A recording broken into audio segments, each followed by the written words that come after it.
All right, so we're going to jump into something really fascinating today. We're going to distill a lecture from way back in 1989 that tries to answer one of the biggest questions out there. Really, what's our purpose? And what's the path to becoming a whole, complete person? And this is it, right? This is the central question. It's something we've all probably wondered about at some point.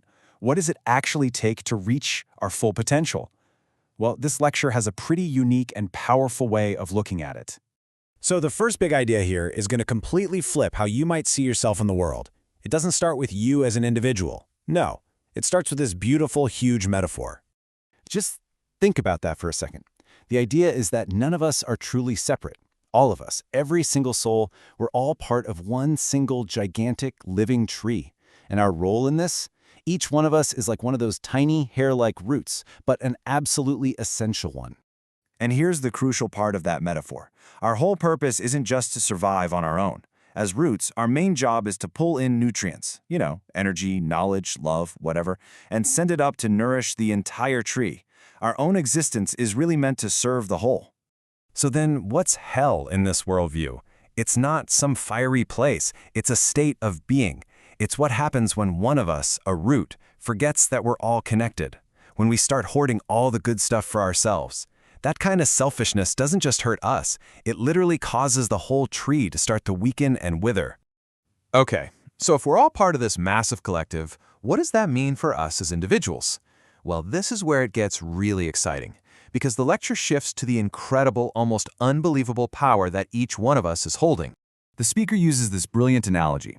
Think of a goldfish in a little bowl on a desk. That bowl, that's our everyday 3D reality.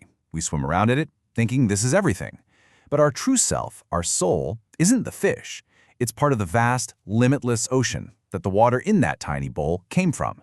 We're so much bigger than the little world we see right in front of us. And this is a really key distinction. The work we do with our bodies, our day jobs, that stuff has limits. There are only so many hours in a day. But our spiritual work, that internal work of growing, of contributing to the whole, that has no limits at all. It's totally infinite. And get this is a staggering claim. The lecture says that just one person who truly wakes up to this mission, they can have the same spiritual impact as 1 million people who are just going through the motions, completely unaware. One person. That's the kind of potential we're talking about here. It's wild. So, the big question is, how do we do it? How do we actually tap into that incredible, infinite potential? Well, the good news is, the lecture lays out a pretty clear 3-step path to get us started. It all starts with these 3 things. First, you've got to wake up to that greater mission. Remember, you are a root for the whole tree, so anything good you get is meant to be shared. Second, unleash your power. That means you have to stop telling yourself what you can't do. Your spiritual work, especially when it's fueled by real passion, has no limits. And third, cultivate true wisdom. And that's not just about reading books, it's what happens when you mix knowledge with real-world, hands-on experience. I absolutely love this analogy. Your passion, that's the raw, powerful engine inside of you. It's what gives you all that drive. But passion alone can be messy. That's where wisdom comes in. Wisdom is like the transmission, the gears that take all that raw power from the engine and direct it in a really precise and effective way. You need both to actually get anywhere. Now, it's really important to get this next part. This path isn't a one-and-done deal. It's not a destination you arrive at. The final idea is all about the daily practice it takes to just stay on the path. It's a constant process. The metaphor they use is that your heart or your mind, it's like a mirror. And every single day, it gets a little dusty, a little smudged with things like envy or complaints or just negative thoughts. Your job isn't to get it perfectly clean once and for all. Your job is the daily act of polishing it. So what does that polishing look like in real life? Well, first, you try to just control your mind to not even have those negative thoughts pop up. But look, that's hard.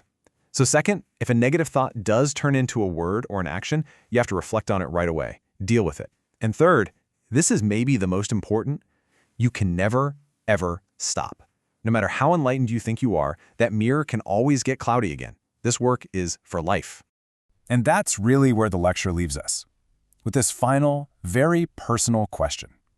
If it's true, if your potential really is infinite, and you're part of something so much bigger, what's really holding you back? What are the walls of your own self-imposed goldfish bowl? It's definitely something to chew on.